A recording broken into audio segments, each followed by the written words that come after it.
Again, I just told the team I sound like a broken record because I've said this the last couple of weeks, but I thought it was another great team win for us.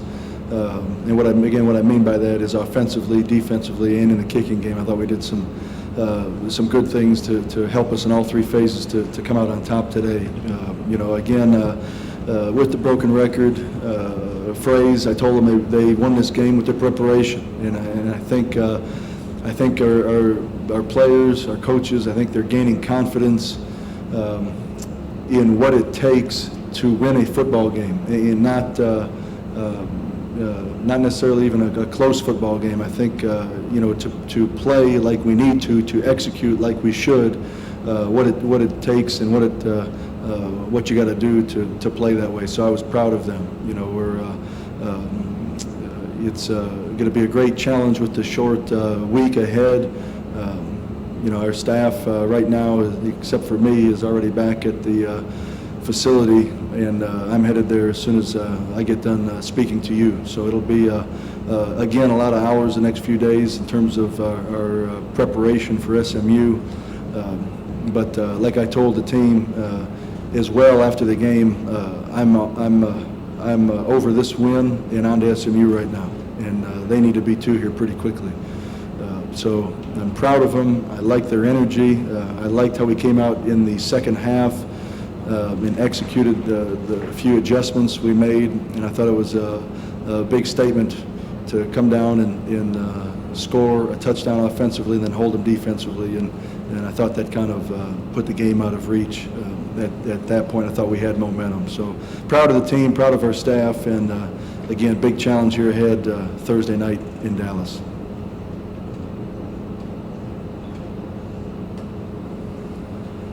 Coach, they had a young quarterback. I think that was his third career start. What was the game plan, obviously, to get that much pressure? Can you just kind of, how much did you guys blitz? It seemed like it was quite a bit today. Well, we blitzed quite a bit, and again, I give our defensive coaches a lot of credit. They've done a great job the last couple of games in drawing up schemes defensively to bring pressure and attack their pass protection, and I thought we did that excellent today. I know we sacked the quarterback, I want to say 8 times, and I thought we actually hit the quarterback. I'd like, I'd be interested to see what the statistics will be on that we do as a staff, how many times we hit the quarterback as he released the football. He's going to be Austin Brown's going to be a talented player. He does a great job. He's as tough a quarterback as I've seen, because he took some shots today and kept getting up and continuing to lead their offense and make plays. And like I said earlier this week, I've got a lot of respect for their coaching staff. Garrett McGee, I've gotten to know over the last year and a half or so, and they're a young football team that plays extremely hard and is getting better every week. So I was proud of our defense flying around and creating some turnovers as well. Tony, I wanted to ask about the receiving corps. Shane Ross had the big game today. It seems like every week, seemingly, there's a different receiver having a big game. Just talk about all the guys and how they blend and step up each week. Well, it's been a combination of receiver of a number of things. Injuries a little bit. There's been some guys that during the week have been banged up, so they haven't been practicing as much. And if you don't practice as much, I'm not going to play as much. So, Shane's a guy. He's probably our best special teams. When I say best special teams player, I mean that a non-specialist, goes down and makes tackles on kickoff all the time, and did a great job at practice this week as we were kind of getting Daniel Spencer back into the swing of things. And again, I alluded to this I think a little bit this week. You can some games you try to stop Charles Sims, and then Deontay Greenberry and Dwayne Peace have great games on the outside. Then Charles has a big game if you try to take away the outside receivers, and then our inside receivers. Daniel Spencer's kind of had his moments and his games where he has big games. McDuffie's been explosive for us. Ronnie Williams, I thought, made some good plays tonight. So it's not offensively. While there's no secret. It's no secret that we try to get Charles Sims the ball around 25 times.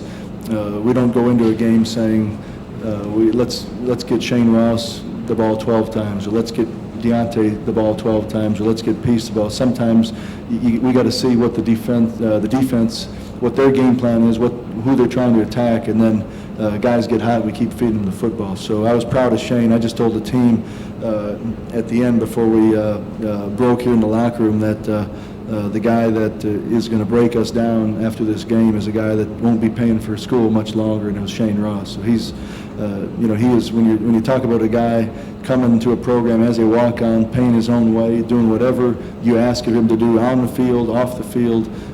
That's why I love college football, because I get to be around 125 18 to 22-year-olds and watch them go from 18 to 22 in all different types of backgrounds, and that's just another, I think, great story within our program, Shane Ross.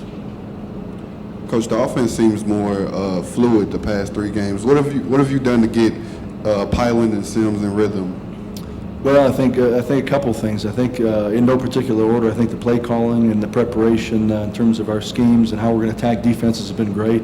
I think getting Charles Sims back healthy after that bye week has, without question, helped us.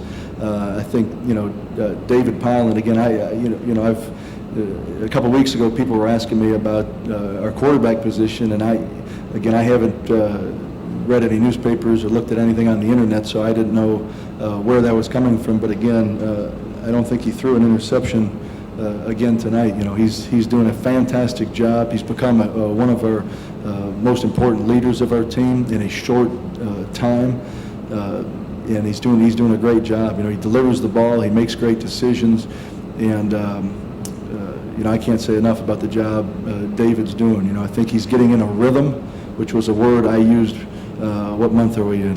Which is a word I used back in September. I don't think we were getting in a rhythm offensively, and now I think we are. And when he gets in a rhythm, he's really good. He's doing a great job. Can you talk about the performance of the linebacking core? I thought our linebackers played well, and I'll have to see the film to look at missed tackles. I think Coach Bryant did a good job of picking and choosing which ones to blitz almost every down. I thought he really mixed it up well and disguised it well so they could set their protection to the linebacker that was not coming, and we brought the other one from depth.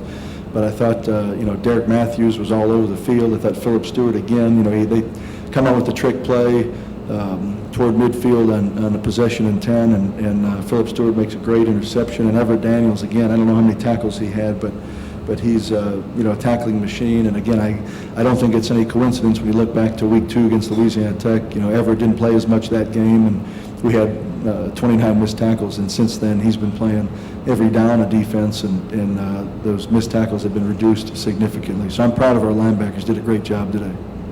Tony, red zone offense, you guys are inside the 10 5 times, settle for field goals. I guess it's kind of a segue to Matt Hogan's performance, but can you just kind of talk about having to cash those in and get touchdowns instead of field goals? Well, that's it's nice to have one of the best kickers in the nation in Matt, but we would prefer 7 over 3, and we got to do a better job. And I give UAB credit. They were not going to let us run the football. When you get inside the 10, obviously the field's condensed, and you can't go vertical as much with your passing game. But we've got to do a better job executing, finishing blocks in the red zone, and that's something we need to get corrected before Thursday. I do give UAB credit, but again, while I feel like we're confident we're going to get 3 when we run our field goal team out there, we need to not settle for 3 and get 7 when we get to the red zone. Tony, it seems this would be a bad week for injuries, being a short week, less time for recovery. Any reports or anything on many? You guys seem to have a lot of guys that went out of the game early on today. So any news on anybody yet? No news yet. Doc O'Shea just told me he's going to come over and see me in the next couple hours, kind of give me an update in my office. But Lloyd Allen got injured in practice. I want to say Wednesday of this week. He's doubtful for Thursday. And from the game, Trayvon Stewart went out, Zeke Reiser went out. Who am I forgetting? And Kevin Forsch. No, Kevin Forsch will be fine. Yeah, Kevin Forsch got sick this morning at the hotel. He'll be fine. It was the dehydration thing with him. He'll be fine for Thursday. Yeah. So Zeke and Trayvon, I'll know more tonight. Tony, it was 7-7. after they scored and you guys committed the turnover and they were deep in your end, but your defense came up with a fourth down stop. I believe it was a sack by Moore and Stewart. You just talk about that moment there, because after that you guys seemed to get some things going and put some distance there. Well, and what we talked about at that point was, I felt like we had taken some great shots from them. They hit us on some wheel routes. We missed a sack early. We get a penalty. So we did some things that were uncharacteristic, I thought, early, and I think that stop right there defensively was big. And I think it kind of, again, I think football is a big game of momentum swings. It kind of brought the emotion and the momentum back toward our sideline, and I was proud of our defense. Anytime you turn the ball over and you're able to come out defensively and stop them, or get a turnover and offensively go down and score, that's huge for you, not only in the point differential but in momentum. So that was I thought, as big a play and big a series as there was in the entire football game. Matt Hogan, set a conference in Houston record today with 6 field goals. How special is he to this team? He's really special to this team, and I've said this for a while. I've got so much confidence in him. I've been around some great kickers, and mentally he's as good as anybody in the country. He was really in a zone. Really, the last 2 games. I think he hit one from over 50 today, hit one from over 50 last week. He must have posted something on Facebook or Twitter about a lot of people, because apparently our fans don't like him, but they kept booing him every time he ran out on the field. But I'm proud of him, and really our field goal protection was excellent. We changed up a couple things just schematically within our field goal protection for UAB's field goal block, and we executed it terrifically. So I was proud of them. Again, he's a great weapon. I've been telling David Pyland this for months now. As soon as we get to about the 35-yard line, we've got 3 points. Again, going back to Joseph's question, we prefer 7, but we know offensively we've got 3 once we get to the 35-yard line. Coach Levine, Coach McGee said before the game that there's not a player on that team that has had a winning record. Do you think the expectations of success and the experience helped you guys push through when the momentum may have shifted back and forth? He said there's not a player on their team. Is that what you said? On that team who has seen a winning record. I think that does help. I think there's something to that. I think our guys. We've got some guys, the DJ Haydens, Philip Stewarts, our offensive line, Charles Sims, just to name a few, that are used to winning and understand how to win. And then I think we got some other guys like Dwayne Peace, Deontay Greenberry, Kenneth Farrow that might have been around, Joey Embu, and might have seen it or been a part of it, but now they understand that as well. So I think there's a little bit to be said about that. Our guys know what it takes to win, and I think you're seeing that a little bit the last couple of weeks. Tony, after the first three weeks, you guys were 0-3, but to get back to 500, what do you tell the guys in terms of now that you're at that mark and you're going into a big game on the road against SMU, that you're undefeated in conference, but I mean, is that a significant mark just to get back there as you talk to the guys and get them prepared? Well, going back to the Monday of the bye week, which was 2 days after our game against UCLA, we had a long, lengthy team meeting that afternoon. And again, and some of this will be redundant because I think you remember me talking about this a few weeks ago, but we talked about our bye week coming coincidentally at a good time to not only get guys back that were injured, but it served as a natural separation from those 3 non-conference games to the start of our conference schedule in Rice 2 weeks later. So our message at that point was it's a 9-game season from here on out. We told them how many days were remaining at that point, and that's been the message now every Monday in our team meeting and every Friday night in our team meeting prior to our games on Saturday. So, as I sit before you right now, it's now a 6-game season, and really, Joseph, when you say you got to 500, again, in my mind, in our players' minds, we're 2-0 right now, and that's that's our mentality. And what we talked about last night is, because I show them the standings on paper. Here's the conference standings.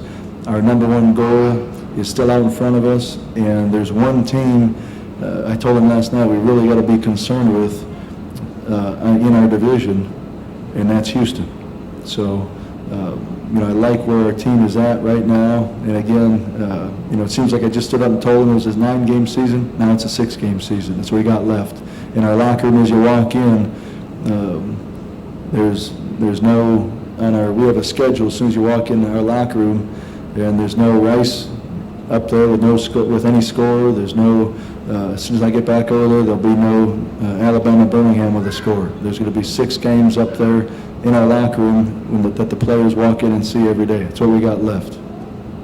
Tony, you talked about Charles real briefly earlier. I just wanted to, it looked like that UAB was keying on him, trying to stop him. Then you look at the stats, he was still averaging 5 yards a run. Just what does that say about his abilities, what he does, what he gives you guys every week?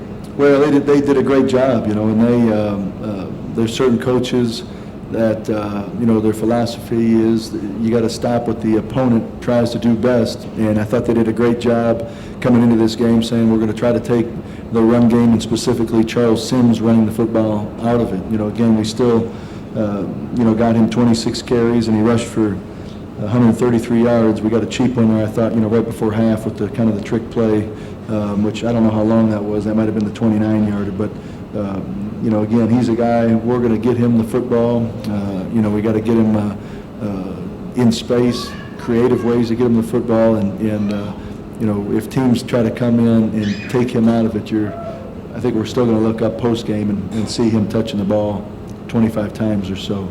But they did a nice job. We got to sustain blocks, but they did a nice job.